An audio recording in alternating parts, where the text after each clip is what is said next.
भगवान की जय, भाई सब बरण की जय, श्री राधे श्याम।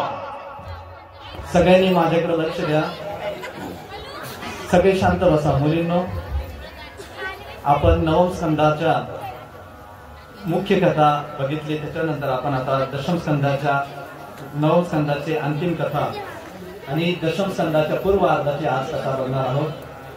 तर ज्या कथा आपण पूर्ण बघू शकत नाही त्या कथांचं मी तुम्हाला एक सविस्तर न सांगता संक्षिप्त म्हणून त्यांचं नाव तुम्ही ऐका। ज्यावेळेस अष्टम स्कंदातल्या मुख्य कथा आहेत मन्वंतराचं वर्णन, मग मन्वंतराचं वर्णन झाल्याच्या नंतर चाक्षुष मन्वंतर आणि तामस मन्वंतर अशा प्रकारचे दोन मन्वंतर झाले। मन्वंतर म्हणजे काय? मनो नाम अंतर येते मन्वंतर। ज्या वेळेस आपली सृष्टीची काल गणना होत असते त्याला मन्वंतर असं म्हटलं जातं। तर सृष्टीचं कालचक्र म्हणजे मन्वंतरामध्ये सांगितलेलं आहे। तर चाक्षुष मन्वंतर आणि तामस मन्वंतर अशा प्रकारच्या ह्या कथा आहेत। तर याच्यामध्ये भगवंताने ज्या वेळेस मुख्य अवतारापैकी 24 अवतारापैकी नरसिंह भगवंताचा अवतार घेतला, त्याच्यानंतर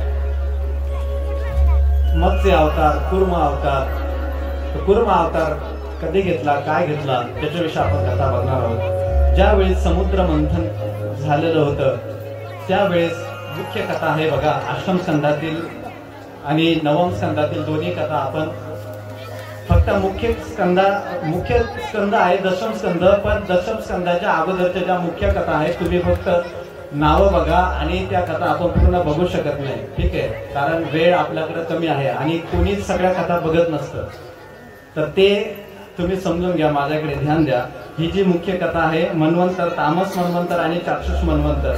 ज्या तामस मन्वंतरामध्ये हरी अवतार म्हणजे गजेंद्र मोक्षाचं, ज्या ठिकाणी गजेंद्र मोक्ष स्तोत्र जे भागवतामध्ये आलेलं आहे आणि गजेंद्राचा उद्धार करून हरी अवतार घेतला होता। ज्यावेळेस गजेंद्राने आपल्या परिवारावरती म्हणजे आपल्या मुलांबाळावरती आपला पूर्ण भरोसा होता, पण भगवंतावर त्यावेळेस भरोसा नव्हता। आपल्या बलाढ्य शक्तीचा तो उपयोग करायचा, पण त्याला त्याच्या बलाढ्य शक्तीचा अहंकार होता। भगवंताने त्याचा अहंकार ठेवला नाही आणि ज्यावेळेस तो पाण्यामध्ये स्नान करत होता आपल्या मुलाबाळांसोबत स्नान करत असताना त्यावेळेस एक राक्षस, हाक आणि हुहू असे दोन प्रकारचे राक्षस होते। त्या दोन्हीचा जन्म भगवंताने ज्यावेळेस त्यांना श्राप दिला होता, नग्न अवस्थेमध्ये स्नान करत होते, श्राप दिल्याच्या नंतर त्यांनी सांगितलेलं होतं तेच हे गजेंद्र आणि मगरमच्छाच्या रूपाने दुसरा जन्म त्यांना प्राप्त झालेला होता आणि त्यांना सांगितलेलं होतं तुमचा उद्धार त्यावेळेस होईल ज्यावेळेस गजेंद्र माझी स्तुती करेल आणि मी आल्याच्या नंतर तुम्हाला माझं स्वरूपाचं दर्शन करेल। ज्यावेळेस गजेंद्रावरती संकट आलं, संकट आल्याच्या नंतर गजेंद्र भगवंताची स्तुती करू लागला, भगवंताचं नामस्मरण करू लागला। नामस्मरण करत असताना भगवंताचा सगळ्यात प्रथम नामस्मरणाचा ज्यावेळेस जय घोष केला त्यावेळेस भगवंताला आपला अंतःकरण हे समर्पित करून एक फूल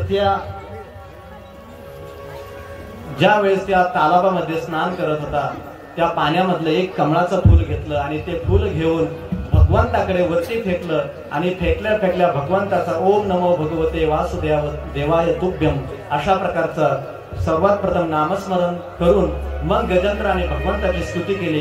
ज्यावेळेस स्वतःला कळलं की मला आता मगरमच्छाच्या तावडीतून कोणी सोडू शकत नाही त्यावेळेस भगवंताला शरणागत झालेला होता। मग भगवंताने आता विचार केला आपण त्याची रक्षा करावी।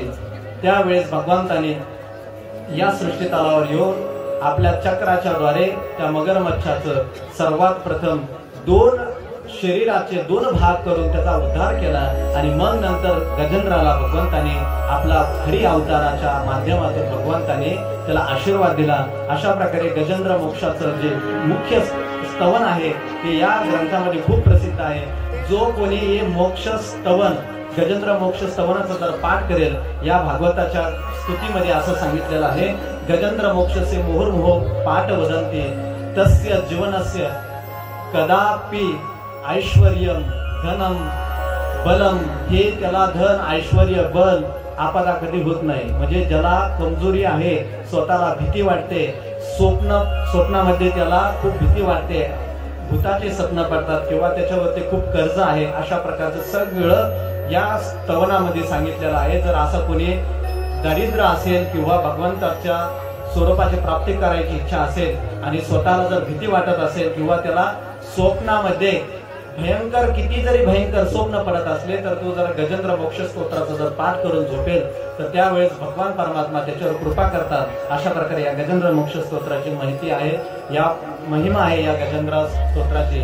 आणि हेच गजेंद्र मोक्ष स्तोत्र आज जर तुम्ही बघितलं, ज्या ज्या वेळेस उत्तर भारतामध्ये विशेष रूपाने विष्णू सहस्रनाम आदी होतं तर लोक रात्री झोपताना या गजेंद्र मोक्ष स्तोत्राचा पाठ करतात. तर हे गजेंद्र मोक्ष स्तोत्र एक भगवंताच्या मुख्य स्तुतीमधले एक आहे, कारण स्तुती ही पुराणातली असते. माझ्याकडे सगळेजण ध्यान द्या, स्तुती आणि सुक्त, सुक्त हे वेदातले असतात, श्रुतीतले असतात आणि स्तोत्र हे पुराणातले असतात.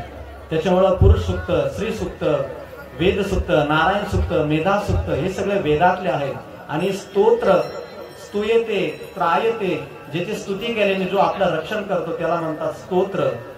आपण आपल्या वाणीने भगवंताचं वर्णन केल्याच्या नंतर ज्यावेळेस भगवान परमात्मा खुश होतात त्यावेळेस आपलं रक्षण करतात. आपण ज्यावेळेस कोणाची स्तुती करतो तो व्यक्ती आपल्यावर प्रसन्न होतो, त्याच्या अगोदर आपल्याला तिची स्तुती करावी लागते. स्तुती केल्याच्या नंतर भगवान परमात्मा देखील प्रसन्न होतात आणि आपण जे मागवेल ते भगवान परमात्मा आपल्याला देत असतो. तो अशा प्रकारे स्तोत्राचं महत्व आहे. त्रायते, जो आपल्याला जन्मा बंधनातून, जन्म मरणाच्या बंधनातून जो आपलं रक्षण करतो त्याला स्तोत्र म्हणावं. आणि सुक्त, सुक्त म्हणजे सुष्टुमुक्त इति सुक्त, म्हणजे ज्याला बोलताना, ज्याचं स्मरण करताना, ज्याचं चिंतन करताना जे आपली मुक्त भाषा असते ती एकदम मधुर आणि भगवंताच्या वेद सुक्त आणि सामवेदाच्या गायनाने जे केले जातं त्याला सुक्त म्हणतात. म्हणून पुरुष सुक्त, स्त्री सुक्त हे सामान्य लोक गात नसतात. त्याच्यासाठी आपल्याला संहिता आणि गुरुचं मार्गदर्शन लागतं. आणि स्तोत्र जर आपल्याला गायचं असेल तरी सुद्धा संहिता घ्यावं लागते, पण त्याच्यात दोष झालेला चालतो. कायेन वाचा मनसेंद्रियर्वा असं एवढं म्हणलं तरी आपले दोष निवारण होते, पण सुक्तामधले कुठली जरी गती चूक जरी झाली तर ती मान्य नसते. म्हणून सुक्त हे गुरुच्या मुखातून ऐकावं लागते. तर स्तोत्र आणि सुक्त हा त्याचा फरक आहे. तर अशा प्रकारे पुराणामध्ये जे येतात त्याला स्तोत्र म्हणतात, जे वेदातले असतात त्याला सुक्त म्हणतात. तर अशा प्रकारे शास्त्रामध्ये अनेक स्तोत्र आहेत, अनेक पुराणामध्ये भगवंताची स्तुती केलेली आहे. म्हणून स्तुती स्तोत्रस्य कस्य विना प्रसन्नाचे, स्तुती केल्याने कोण प्रसन्न होत नाही असं वेदाची श्रुतीची सुक्ती आहे. तर वेदाची आणि पुराणाची जे सुक्ती आहे त्याच्यामुळे आपण भगवंताचं जेवढं होईल तेवढं स्तोत्राचं पाठ करावं, म्हणजे भगवान परमात्मा आपल्यावर प्रसन्न होत असतात.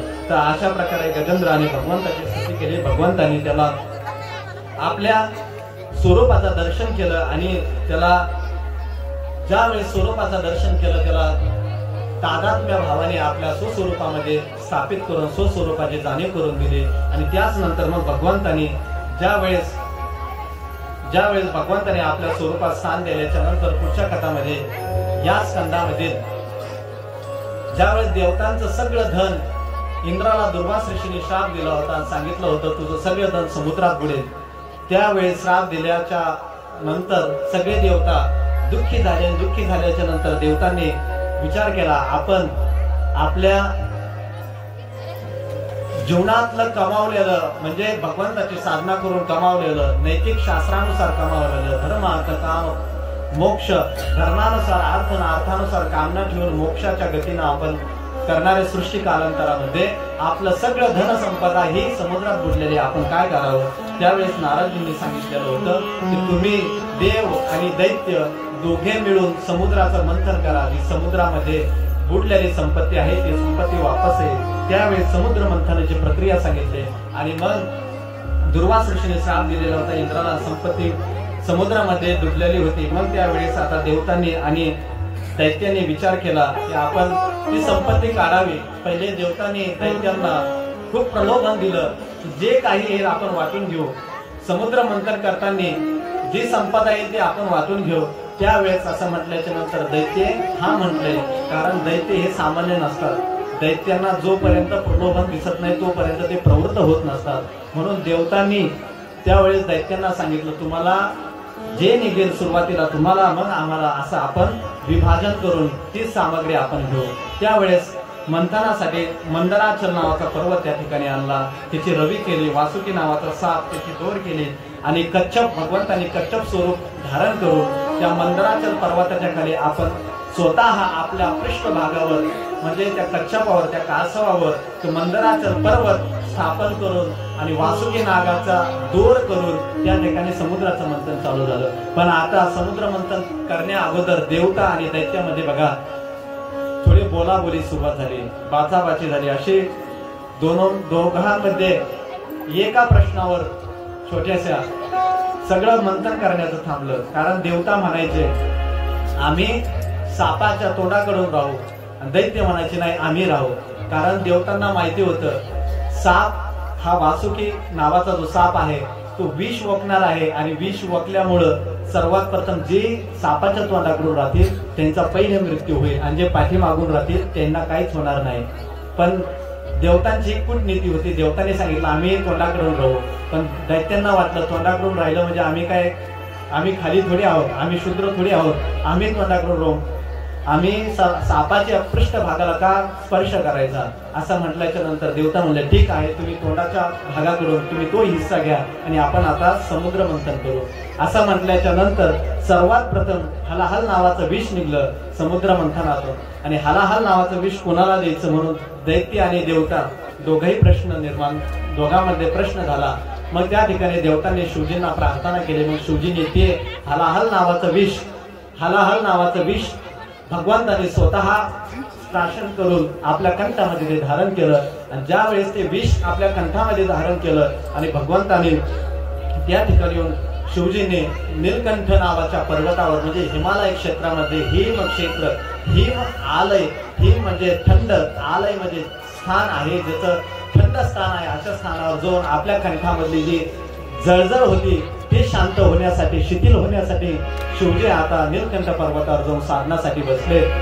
साधनासाठी बसल्याच्या नंतर शिवजीने सर्वात प्रथम त्या ठिकाणी हलाहल नावाच्या विषाला आपण पाचन करून घेतलं भगवंताने आणि मग नंतर दुसरं सगळ्यात प्रथम हलाहल नावाचं विष भगवंताने स्वतः नीलकंठ पर्वतावर ऋषिकेश क्षेत्रापासून 20 किलोमीटरावरती आहे. त्या 20 किलोमीटरावरती ते नीलकंठ क्षेत्रावर अजून देखील शिवजी त्या ठिकाणी प्रसन्न राहतात. मुलींनो शांत बसा, खाली बसा, कोणी बडबड करू नका, 2 मिनिटं शांत बसा.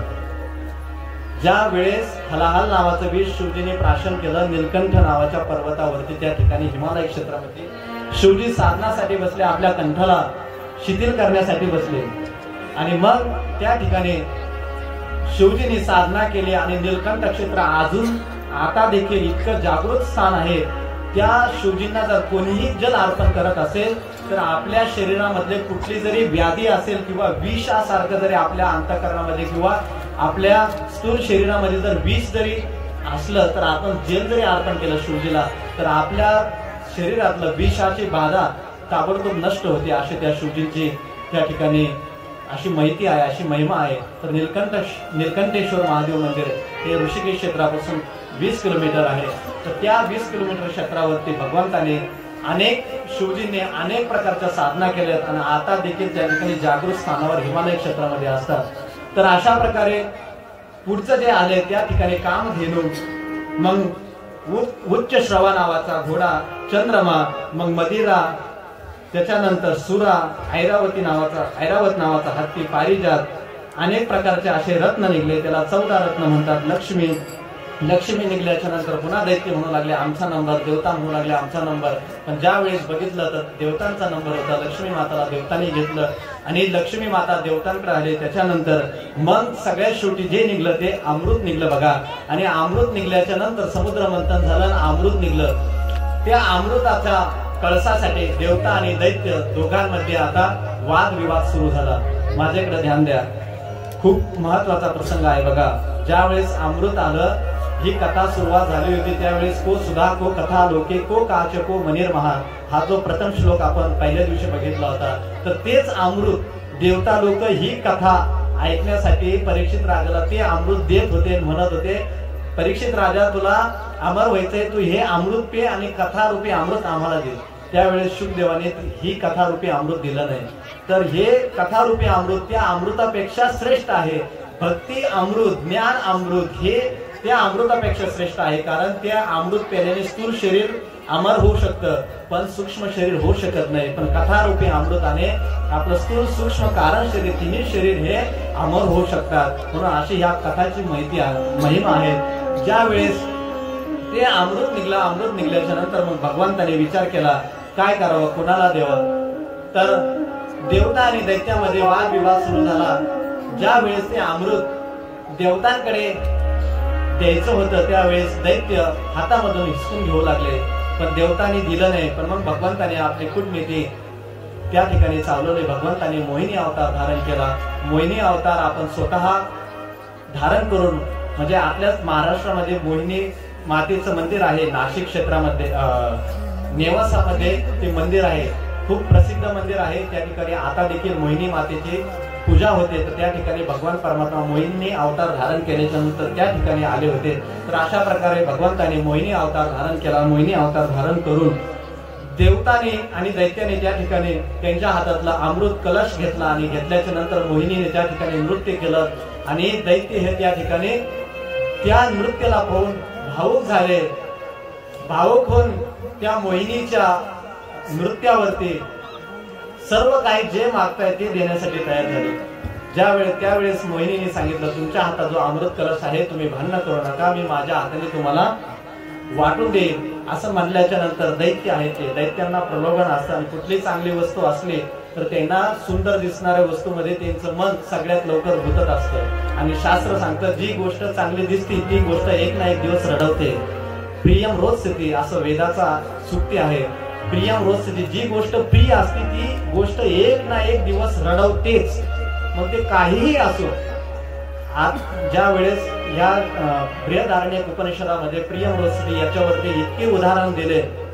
आत्मास्तु कामाय प्रियम भवती याच्यावरती भरपूर उदाहरण दिले. आपल्या स्वतःसाठी जे प्रिय असतं आपण त्या प्रिय वस्तूसाठी जितकी धडपड करतो ते प्राप्त होण्यासाठी जी धडपड करतो, धडपड केल्याच्या नंतर ती प्राप्त झाल्याच्या नंतर शेवटी आपल्याला दुःख भेटतं.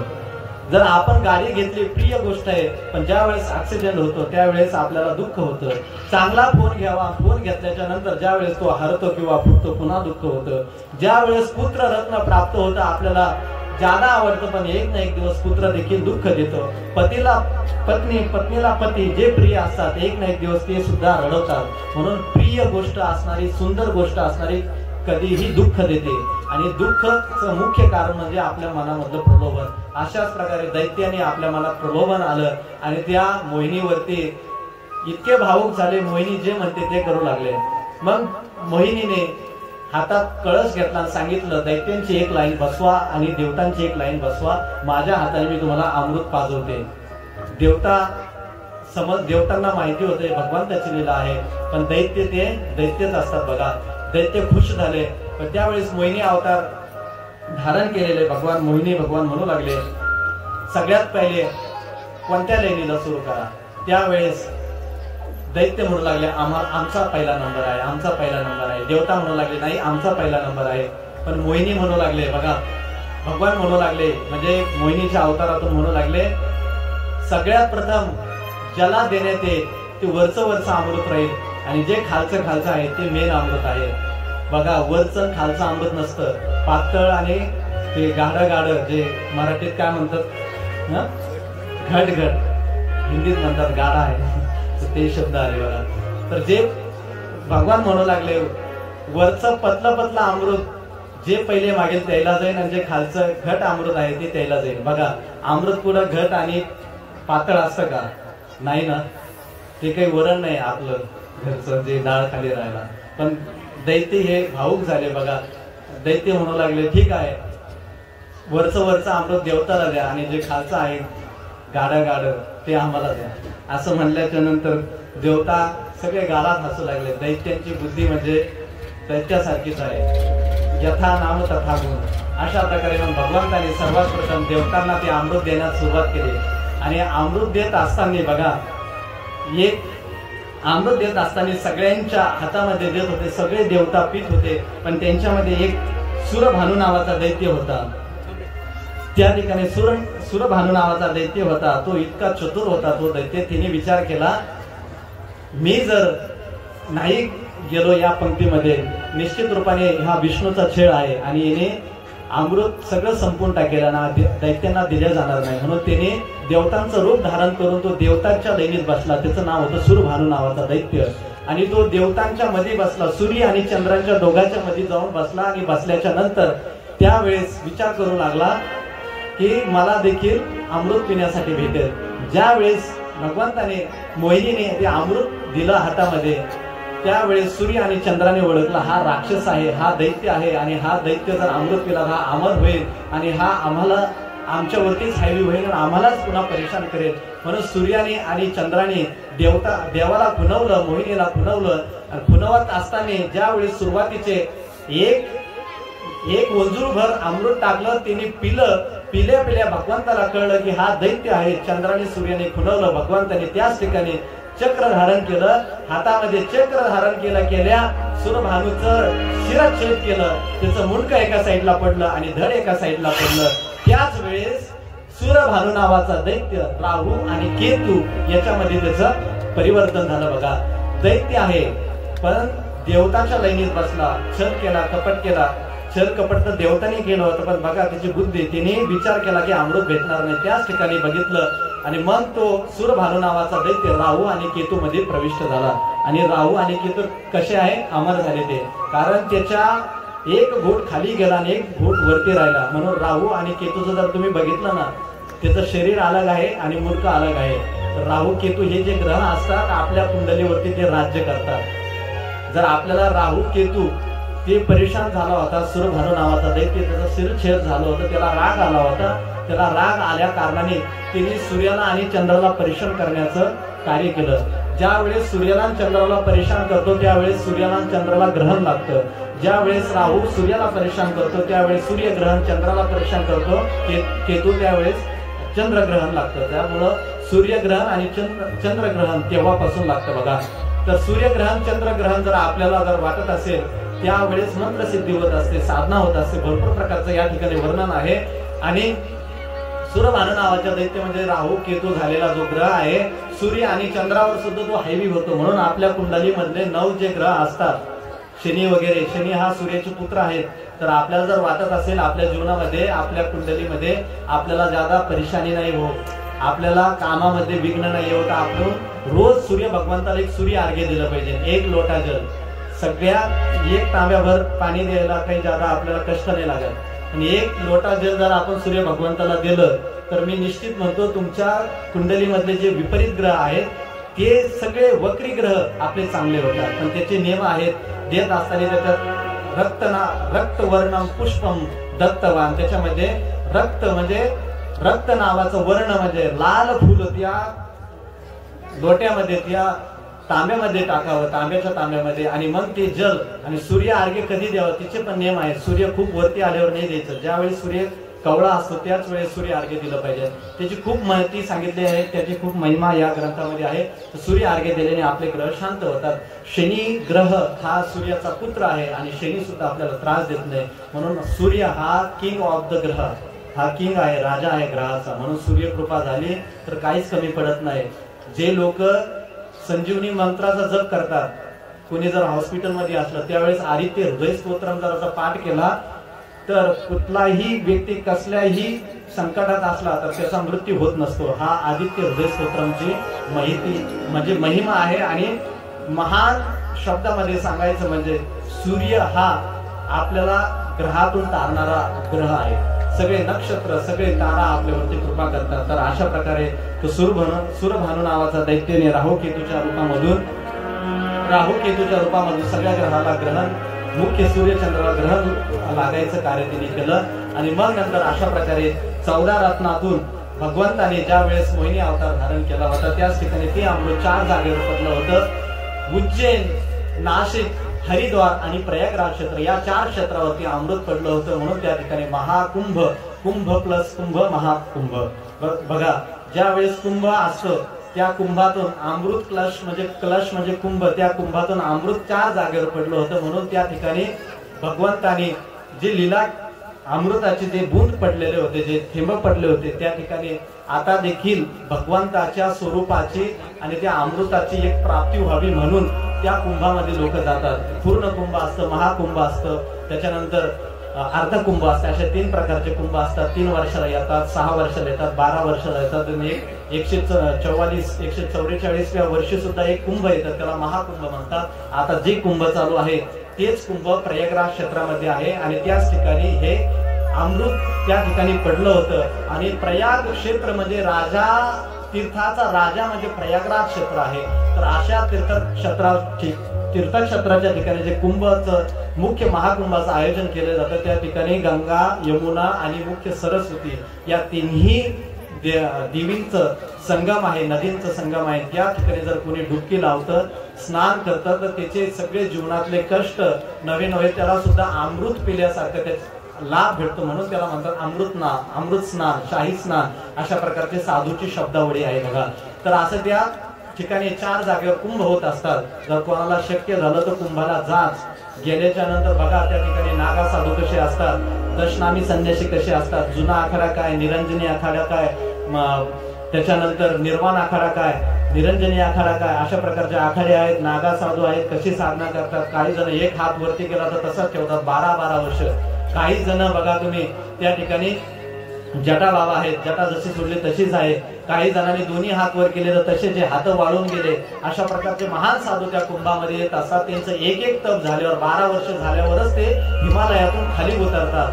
म्हणून त्या कुंभाची खूप महिमा आहे आणि तेच क्षेत्र म्हणजे अमृत पडलेलं क्षेत्र आहे. अशा 4 ठिकाणी या कथामधून त्याचं वर्णन केलेलं आहे. त्याच्यानंतर मग वामन अवताराची कथा आणि वामन अवताराच्या कथेमध्ये भगवंताने वामन रूप धारण करून ज्यावेळेस आदितीने साधना करून वामन भगवंताचं स्वरूपाने आपल्या पोटी भगवंताला प्राप्त करून घेतलं होतं. भगवंताला आपल्याच ठिकाणी म्हणजे ज्या वेळेस बलीनी या सृष्टी तलावरती आपलं राज्य निर्माण केलं होतं, बलीला पाताळात घालण्यासाठी भगवंताने वामन रूप धारण करून बलीचा उद्धार केला होता. आपल्या संतांनी सांगितलेलं आहे, बळीचा ज्यावेळेस उद्धार केला बघा, इतकं सुंदर वर्णन आहे, खूप मोठा अभंग आहे. आता तो न घेता तुम्हाला थोडक्यात सांगायचं म्हणजे बळीला पाताळात घातलं, पण पाताळात घातल्याच्या नंतर भगवान किती भक्तवत्सल आहे, त्याला पाताळात तर घातलं पण त्याचा सुद्धा जीवनाचा उद्धार केला आणि उद्धार करून भगवान परमात्मा त्याचा द्वारपाल झाला. द्वारपाल होऊन त्याची सेवा त्या ठिकाणी चोपदाराच्या रूपाने त्या ठिकाणी द्वारपाल होऊन करत आहे भगवान परमात्मा.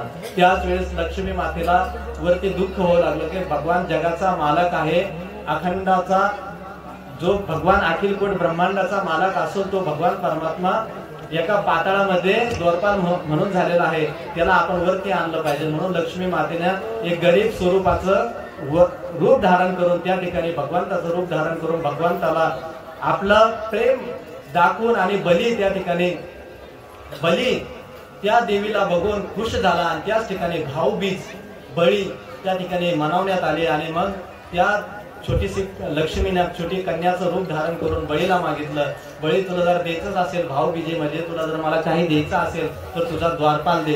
त्यावेळेस बळी म्हणू लागला, अगे लक्ष्मी तुला जर हेच मागायचं होतं तर असं गरीबाचं रूप धारण करून रडायचं एवढं काय नाटक करायचे. पण तो बळी होता, बळी महादानी होता, त्याच्यामुळं त्याच्या नावापासून बलिदान, त्याच्या नावापासून दान शब्द, दान देण्यासाठी तो महान होता. तो बळी तिचा सुद्धा भगवंतांनी उद्धार केलेला होता आणि स्वतः भगवंतांनी तिचे कामं केले. अशा प्रकारे 9 स्कंदाची कथा पूर्ण होऊन 10 स्कंदाच्या पूर्वार्धामध्ये आपण प्रवेश करत आहोत. गोपाल कृष्ण भगवान की जय. आता 10 स्कंदातील जी कथा आहे बघा, 10 स्कंद सुरुवात झाल्याच्या नंतर सर्वात प्रथम सूर्यवंश काय, चंद्रवंश काय, अशा प्रकारचे सगळी कथा या ठिकाणी ज्यावेळी सृष्टीची उत्पत्ती झाली त्याचप्रमाणे ब्रह्माजीपासून विष्णू भगवान विष्णूपासून ब्रह्माजीपासून सनत सनंदन सनातन आणि सनत कुमार अशी प्रकारची ती सृष्टी. त्याच्यानंतर सूर्यवंशाची वंशावली काय आहे ती मी तुम्हाला सांगत जातो बघा. सगळ्यात प्रथम ब्रह्माजीपासून मग मरीची ऋषी, कश्यप ऋषी, मग विवस्वान, त्यांच्यापासून मनु, इक्षाकू, कुक्षी, विकुक्षी, मग बाण, अनरण्य, पृथु, त्रिशंकू, धुंधुमार, इवानश्च, मानधाता राजा अशा प्रकारच्या वंशामध्ये सुसंधी हे खूप मोठमोठाले राजे झाले आणि यांचे चरित्र म्हणजे एक मोठाले पुराण होते असे मोठमोठाले वंशावळी आहे सूर्यवंशाची बघा। त्याच्यानंतर मग ध्रुव संधीपासून भरत झाले, मग असित राजा झाले, मग सगर राजा झाले, मग असमत राजा झाले, मग अंशुमान झाले, मग दिलीप राजा झाले बघा। दिलीप राजा जे भगीरथ राजाचे वडील होते बघा, दिलीप राजा। मग भगीरथ राजाने भागीरथी भगीरथस्य अपत्यम भागीरथी, ज्या गंगा मैयाला या सृष्टीला आणलं ते भगीरथ राजा झाले त्या सूर्यवंशामध्ये। मग ककुत्स्थ मग रघु, त्या रघुपासून मग रघुकुल प्रसिद्ध झालं। रघुकुल जे सूर्यवंशाला मग तिथून पुढे नाव रघुकुल पडलं। रघुकुल रीत सदा चली आई, प्राण जाये पर वचन न जाये, अशा प्रकारे रघुकुल त्या ठिकाणी चालू झालं होतं। मग प्रवृद्ध मग शंकन सुदर्शन अग्निवर्ण, अशा प्रकारे मग शीघ्र मरु प्रशुश्रुक अंबरीश नहुस राजा, मग यती राजा नाभाग अज, मग त्याच्यानंतर दशरथ राजा झाले होते बघा।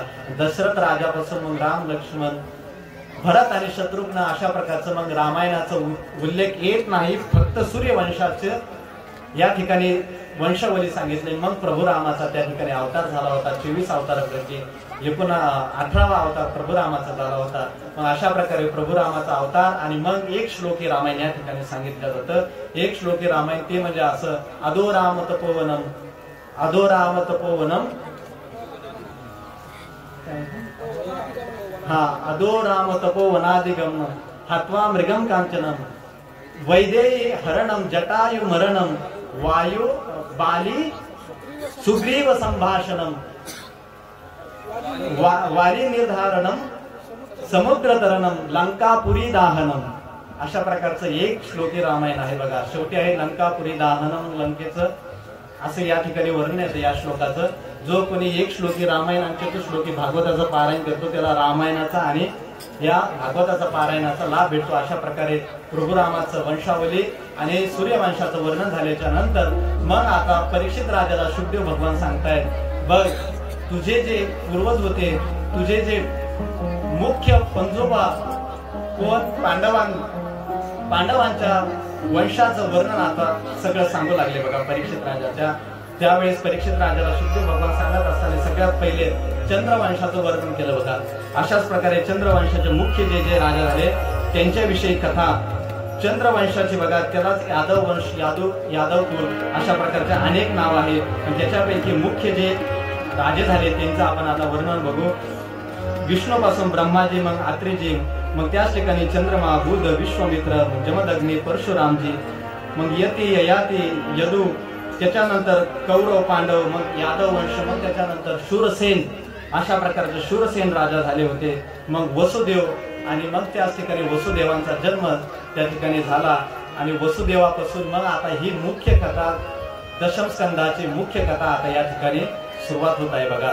तर असं म्हटल्याच्या नंतर परीक्षित राजा ही कथा ऐकण्यासाठी सावध झाला।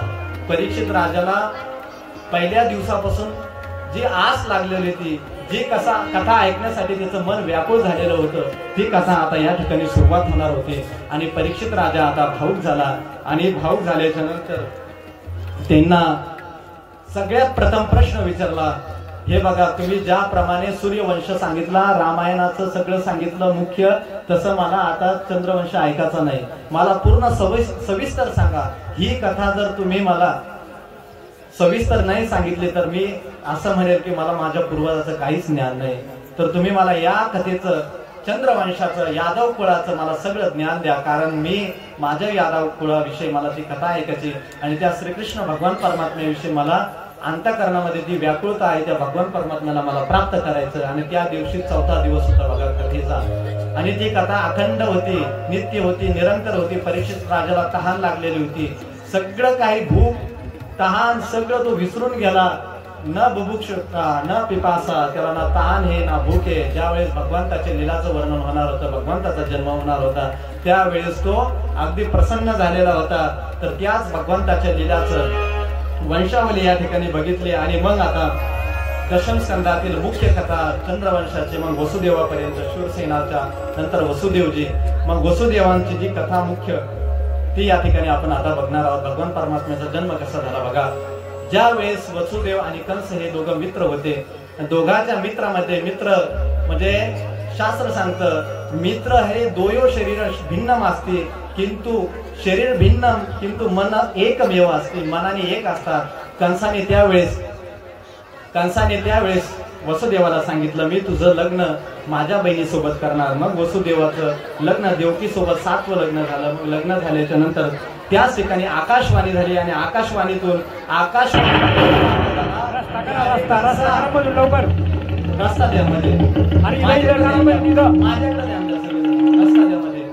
त्या ठिकाणी आकाशवाणी झाली आणि आकाशवाणीतून एकच शब्द आला, अरे कंसा तुझी ती बहीण आहे देवकी, तुझ्यापासून 8वा पुत्र होईल आणि तुझा वध करेल, तुझा मृत्यूचं कारण तो तुझा बहिणीचा मुलगा राहील. त्यावेळेस कंस आता मनामध्ये विचार करू लागला आपण देवकीला मारलं पाहिजे. पण पुन्हा त्याच्या मनामध्ये दया आली आणि देवकीला घरात घेऊन गेला आणि सांगितलं तुझा जो मुलगा होईल तो मला दे. त्यावेळेस असं म्हटल्याच्या नंतर देवकी आणि वसुदेव यांचं लग्न झालं. लग्न झाल्याच्या नंतर त्याला स्थान दिलं. स्थान दिल्याच्या नंतर मग आता सगळ्यांनी शांत बसा, माझ्याकडे लक्ष द्या. सगळ्यांनी शांत बसा, माझ्याकडे लक्ष द्या. ज्या वेळेस वसुदेव आणि देवकीचं लग्न झालं होतं असं मनामध्ये संकल्पना आणि मनामध्ये अशी कल्पना करा की आपल्या गावामध्ये जी पात्र आहेत ते साक्षात वसुदेव आणि देवकी आहे. सगळे एकदा टाळ्या वाजवा. बघा हे पात्र करण्यासाठी पण आपली पात्रता लागते बरं का. आता जे नरसिंह भगवंताचं पात्र झालं, प्रल्हादजीचं पात्र झालं, ते सामान्य नाही. कोणालाही कोणतं पात्र नसतं भेटत. तुम्ही जर उत्तर भारतामध्ये जर गेले तर सगळ्यात जास्त वृंदावन क्षेत्रामध्ये सगळे लोक नारदाचं पात्र घेतात, कोणी कृष्ण भगवंताचं पात्र घेतं, कोणी गोपीचं पात्र घेतं.